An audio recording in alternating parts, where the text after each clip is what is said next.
La carta de Pablo a los Colosenses, el capítulo 3, solamente el versículo 8.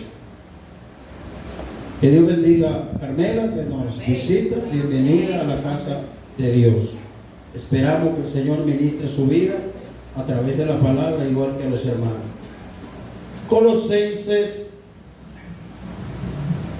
capítulo 3, solo el versículo 8. ¿Quién recuerda lo que vamos a estar predicando hoy, de lo cual hoy concluimos sobre la ira y el enojo? Hoy concluimos ya con esa breve serie solamente de 3 mensajes. Nos habíamos detenido por cuestiones justificables, pero hoy vamos a concluir ya.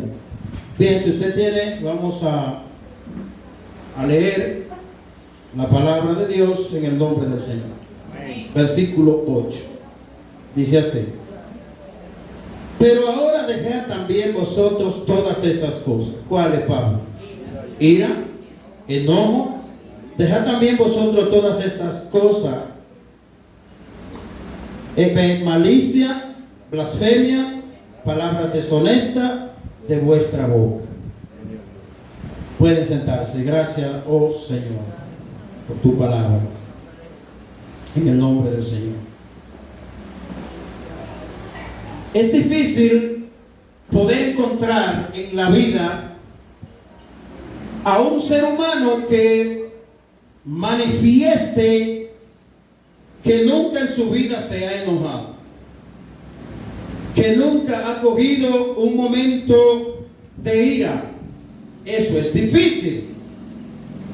Y las razones son más que obvias, porque después de la caída del hombre en el huerto del Edén, todo lo que tiene que ver con nosotros, que fue hecho a la perfección de Dios, usted hablaba con perfección, podía compartir con otro con perfección.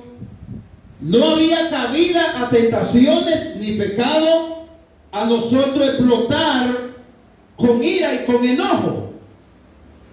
Y todo esto porque el hombre todavía no había pecado, el hombre todavía no había transgredido la ley de Dios. Inmediatamente Adán le falla a Dios, entra la imperfección a todo el planeta Tierra, y cada una de esas imperfecciones son las diferentes manifestaciones que usted ve en cada uno de los seres humanos. Y una de ellas es la ira y el enojo, de los cuales nos hemos estado refiriendo hoy ya 3 domingos consecutivos, que hemos estado hablando acerca de la ira y del enojo. En otras predicaciones usábamos otras citas bíblicas como Proverbios 19, Santiago capítulo 5 y también a Efesios capítulo 6. Pero hoy nos hemos basado donde Pablo habla acerca de este mismo pecado, que al parecer los autores de la Biblia entienden que es un asunto por el cual nosotros podemos ser vulnerables. La mayoría de las personas tienden a ser vulnerables con lo que tiene que ver con la ira y el enojo, porque los seres humanos vivimos interactuando en los diferentes contextos de la vida. Si vamos a la universidad, si estamos en el trabajo, en la casa, en la iglesia, en todas partes en donde nosotros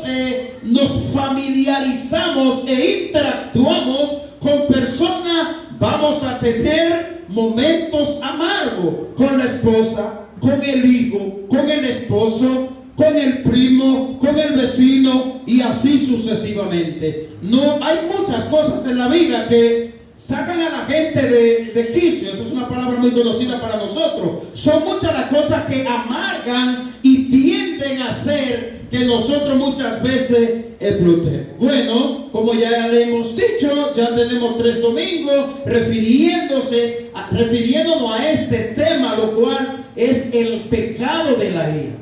Y al nosotros ver con profundidad y en toda su dimensión lo que tiene que ver el pecado de la ira y el enojo, rápidamente alguien podría pensar que es imposible poder controlar nuestras vidas en cuanto a los arranques de la ira y el enojo. Quien conoce bien y ha vivido amargas experiencias puede fácilmente decir que es imposible controlar la ira, más cuando una persona tiende a ser iracundo, porque hay personas que tienden a ser más manso que otros. Hay personas que explotan con más facilidad que otros. De hecho, hay gente que no existe provocación que lo haga explotar. Usted ve personas respondiendo, como dice el proverbista Salomón, que las palabras blandas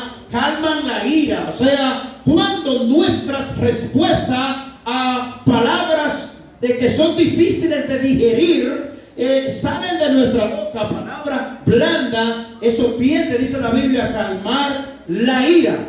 Pero está todo el mundo listo, capacitado y preparado para calmar la ira provocada por otro con palabras dulces y blandas. No, lamentablemente no es así. Pero en esta predicación nosotros vamos a ver, ya casi al final, vamos a ver algunas cosas prácticas, porque ya hoy estamos aterrizando en lo final de esta breve serie. Pues hoy vamos a ver algunas cosas prácticas que nosotros podemos llevar a cabo para poder enfrentar este pecado. Ya vimos lo destructivo que puede ser este pecado, cómo es que lo debemos enfrentar y cómo nosotros debemos luchar con este pecado. Todo eso lo hemos visto a lo largo de esta breve serie. Y dicho todo esto, queridos hermanos, hoy veremos brevemente lo que tiene que ver con el remedio para la ira y el enojo.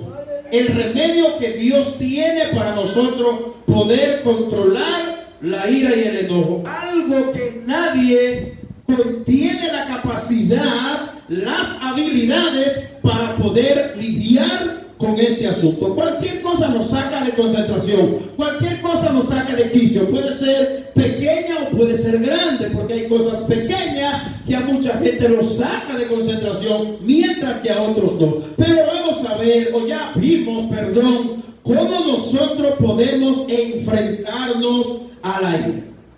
Y recuerden ustedes que la causa mayor que provoca la ira y el enojo, como ya vimos anteriormente, y ustedes lo podrán recordar, es el yo. Nos referíamos al pecado del yo, cómo el yo nos domina, cómo el yo nos gobierna, cómo el yo dentro de cada individuo se puede transformar o convertir en un monstruo dentro de una persona que lo domina. Son cosas que no se pueden ver porque inciden en la mente. La ira y el enojo son cosas que inciden en el interior de la persona, provocada por cualquier cosa exterior. Pero realmente el problema no es exterior, como nos vamos a referir más adelante. El problema es en lo interno, tuyo y mío. Ahí es donde radica el problema. Escuche esto, y es sumamente importante que tú y yo podamos entender que el problema no está afuera, que el problema no es otra persona, el problema soy yo. Y es importante que tú y yo podamos entender esto. A lo primero que nos vamos a referir es al remedio de Dios para el enojo y la ira, o para el yo. Vamos a ver cuál es ese remedio. ¿Tiene Dios un remedio en la Biblia? Que tal vez tú puedas decir, pero yo batallo y lucho con esta situación, pero no he podido encontrar en la Biblia algo que me pueda equipar o que me pueda ayudar, que me sea de bien para yo enfrentarme a mi yo, a la ira o al enojo. Vamos a ver cómo la Biblia tiene respuestas claras, específicas, para que nosotros podamos ser equipados para lidiar con este pecado tan común como lo es la ira y el enojo. Pecado que han llevado a grandes desgracias. Hay hay familias que han recibido malas noticias provocadas por un arranque de ira.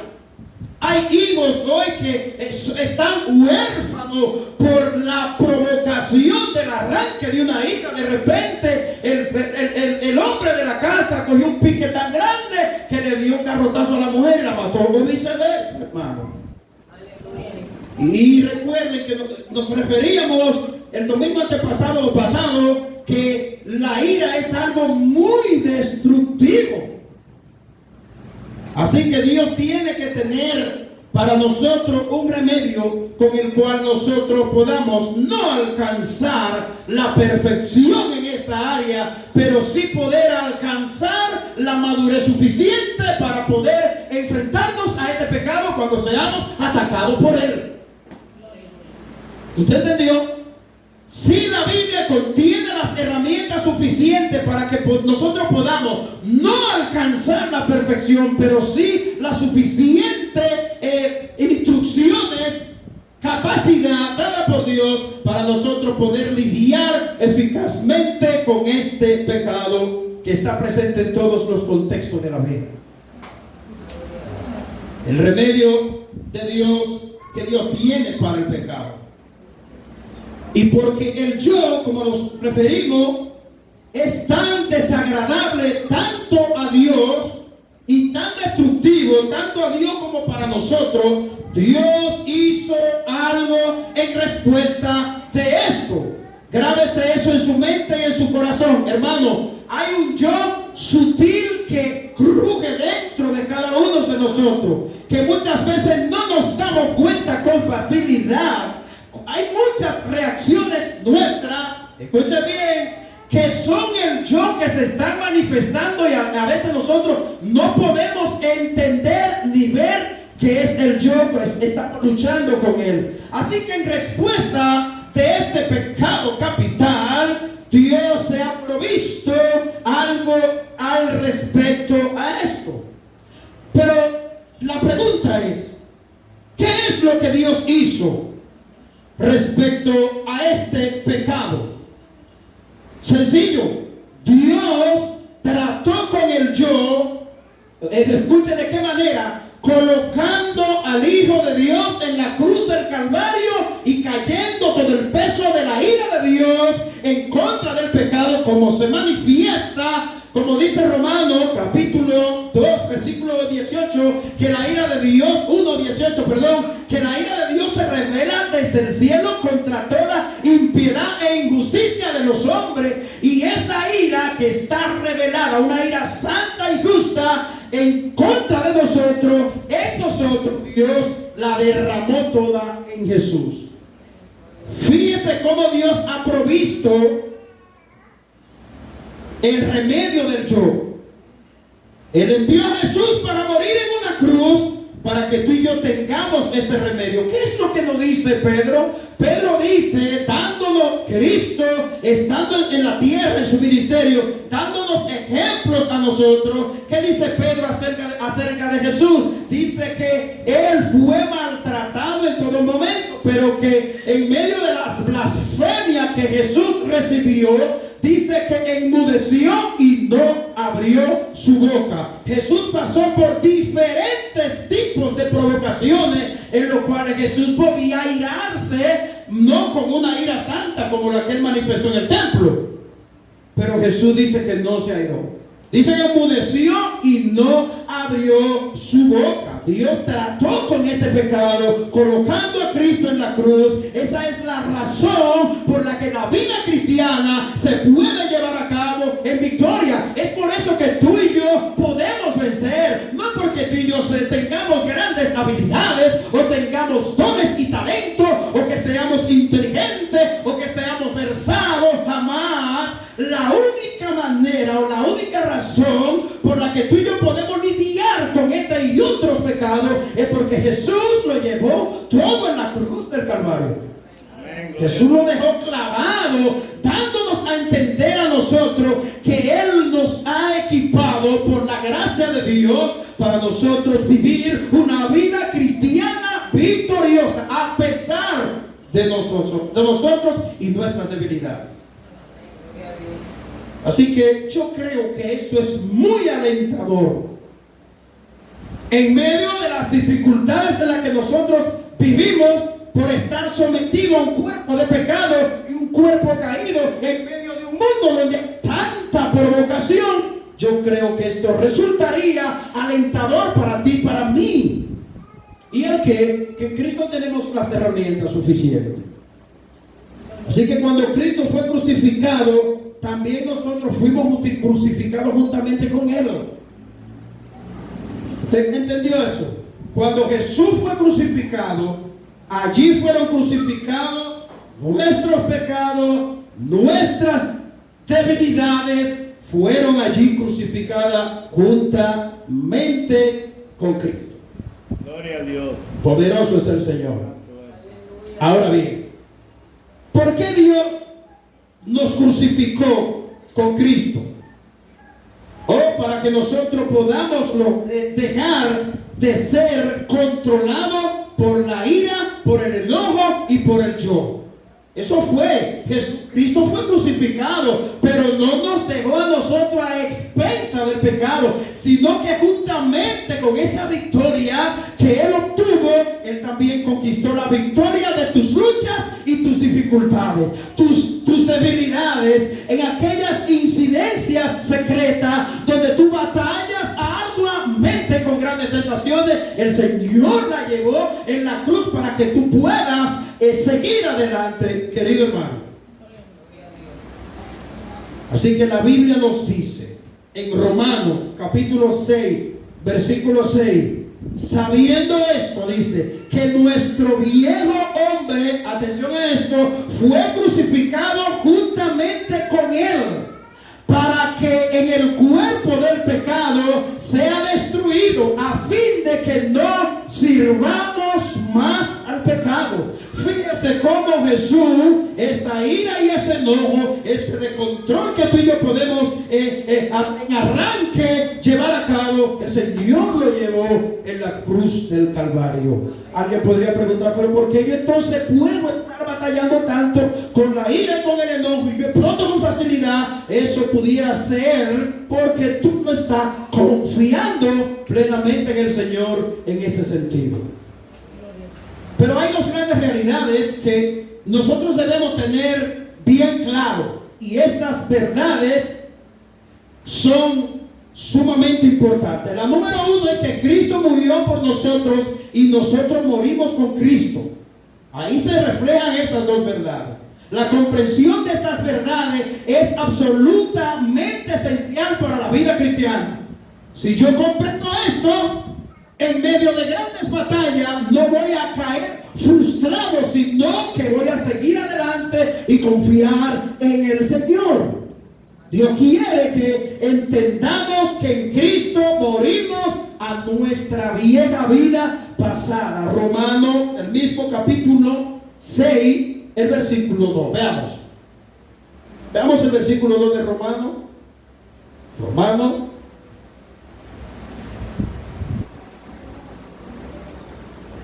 Dice el verso 2. En ninguna manera, porque los que hemos muerto al pecado, ¿cómo viviremos aún en él? Pablo está siendo claro antes de el versículo que yo le acabo de leer. O sea que el tener una comprensión de estas verdades nos va a encaminar a nosotros hacia una victoria. ¿Por qué? Porque humildemente vamos a confiar en Él y no vamos a confiar en nuestra propia capacidad.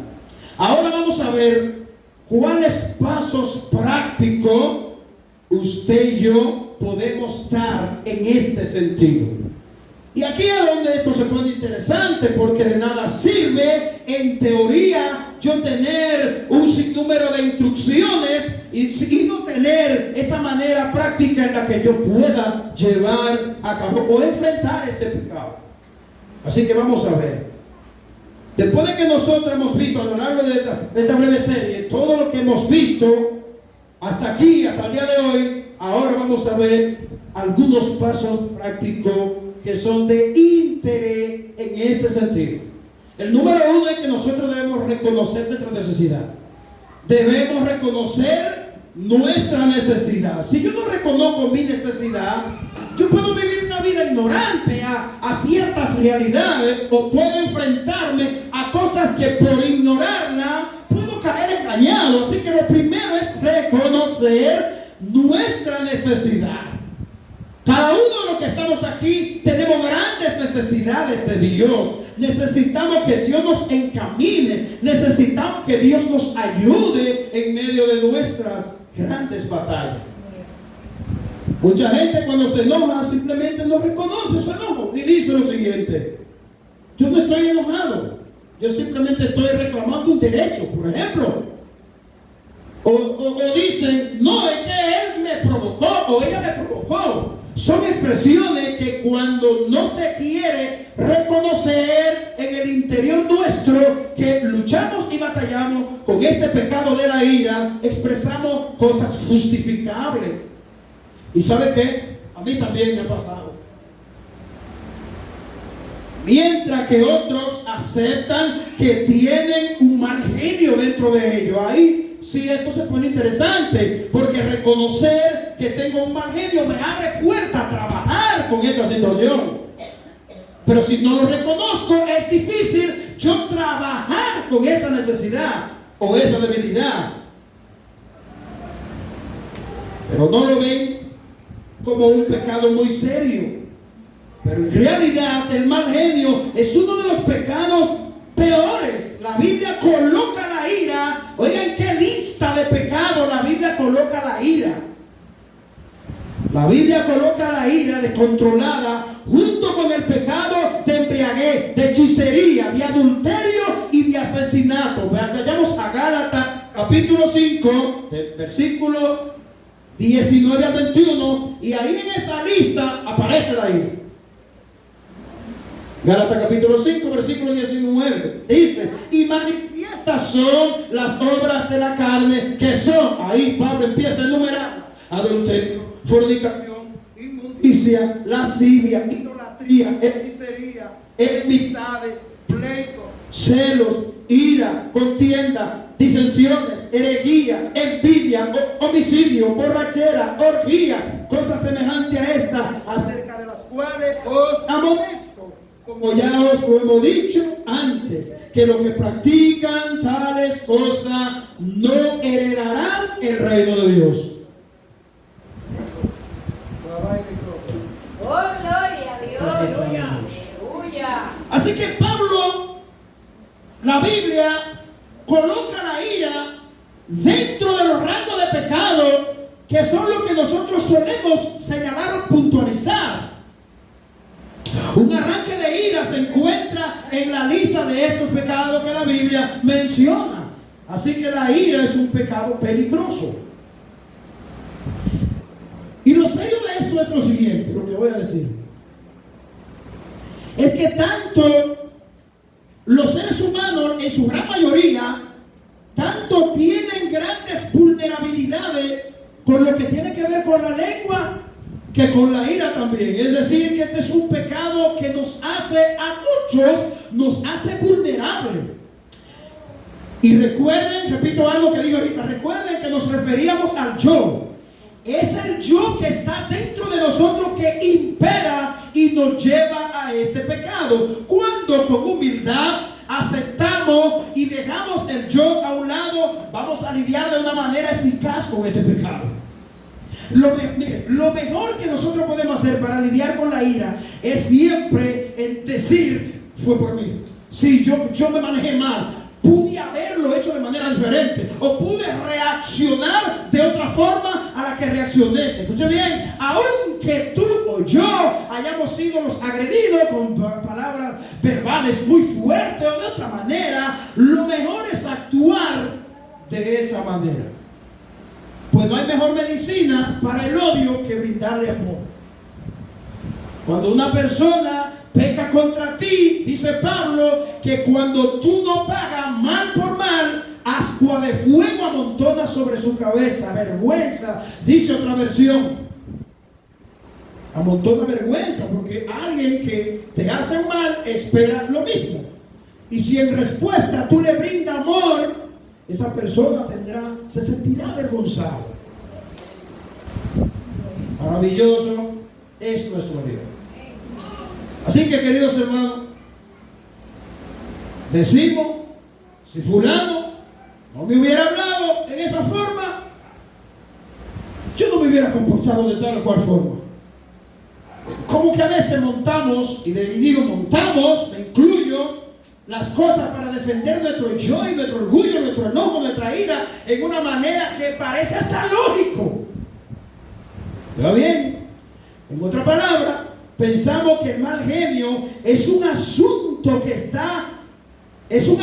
que no está en mí, sino que está en otro, en el exterior, afuera, y soy provocado por eso. Sin embargo, no, eso está dentro de cada hombre de carne y de hueso, de cada mujer de carne y de hueso. Esa lucha, hermano, están ahí dentro de mí y dentro de ti, y son inevitables que lidiemos con esas cosas, porque el que brega con muchachos, el que tiene vecino, el que interactúa con semejante a ti, va a lidiar un día con la ira y con el enojo. De repente alguien te quedó mal con algo que justamente tenía que cumplirte. Eso ahí mismo te puede encender en un explote de ira y de enojo.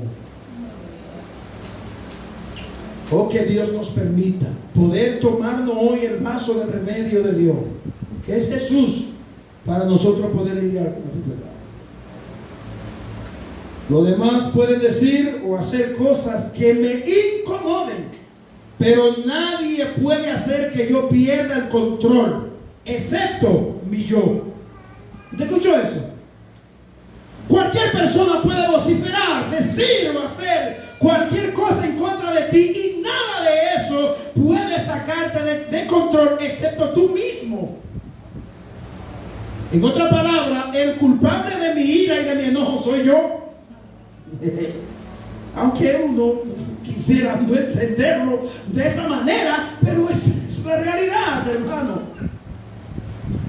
Debemos aceptar la responsabilidad por nuestro mal genio. Tercera, debemos contar con nuestra muerte con Cristo. Debemos contar con nuestra muerte con Cristo. Dios nos ha dicho claramente que Él nos ha librado del pecado del yo por medio de la muerte de nuestro Señor y Salvador Jesucristo. Esa es otra cosa alentadora también. Debemos contar con estas grandes realidades y tenerla bien pendiente en el corazón. Escuche lo que dice el versículo 11 de Romanos. Escuche. Versículo 11 de Romanos 6. Dice: así también vosotros consideraos muertos al pecado, pero vivos para con Dios en Cristo Jesús, Señor nuestro. ¿Sabe qué, hermano? No hay lucha ni batalla, no hay guerras espirituales, no hay cosas con las que luchemos que Dios no la haya conquistado a través de Cristo en la cruz del Calvario. Amén, no existe una sola, hermano. Esto también debe ser alentador para cada uno de nosotros, porque sabemos que no estamos solos, que Él está contigo, hermano. Una de los privilegios más grandes que tiene el cristiano es que en el mismo día que creyó, dice la Biblia, que el Espíritu Santo viene a ser morada contigo, a vivir en ti, hermano. Tú eres casa del Espíritu Santo, tú eres casa de Dios. Así que debemos poner en práctica las verdades de Dios cuando nos demos cuenta de que nos estamos enojando. Podemos decir: un momento, para ahí. No me estoy comportando como la persona que realmente yo soy. ¿Qué es lo que está pasando? Porque muchas veces ni cuenta nos damos, hermano, cuando estamos bajo la influencia de la ira y del enojo, y cuando queremos despertar o darnos cuenta, ya hemos hecho cientos de daños con la boca, con la mano, con actitudes, etc. Así que debemos decir: detente, Arilio, detente, fulano, Ya yo no soy la misma persona que yo era antes. Son cosas que nosotros debemos pronunciar en nosotros mismos. Así que yo quiero concluir con esta. Debemos negarnos al yo. Debemos negarnos al yo. Que podamos o no tener el control del enojo, no determina por lo que suceda exteriormente. Y aquí yo quiero que usted preste atención, porque aunque me referí, aquí me voy a referir de una manera más apropiada. El que nosotros podamos controlar o no la ira o el enojo no lo va a determinar lo que ocurra en nuestro exterior. Si no lo entendió, lo va a entender ahora. Eso se determina por quién está controlando nuestro interior. O sea, quien gobierna mi interior es quien va a determinar mi ira y mi enojo. Solamente Cristo tiene el derecho de dirigir la vida de cada uno de nosotros. Solamente Él. Hay un solo dueño, hay un solo amo de nuestra vida, y ese se llama Jesús. Solo Él. Pero el yo aún sigue incidiendo en la vida de cada uno de nosotros. Hay una última cita bíblica que yo quiero leer, es muy breve. Lucas 9:23. Lucas 9:23 dice: y decía a todos: si alguno quiere venir en pos de mí, niéguese a sí mismo, tome su cruz cada día y sígame. Gloria a Dios. Ese es el detalle. ¿Por qué no me puedo a veces controlar con cierta cosa? Porque no estoy tomándome cruz día a día. ¿Y cómo es esa cruz? Tu comunión con Dios, sometimiento a la obediencia, sometimiento a la palabra. Esa es llevar tu cruz día a día, negarte a esas insidiosas tentaciones que te llevan a la grandes ira y enojo. Qué bueno que tenemos amigos en medio nuestro.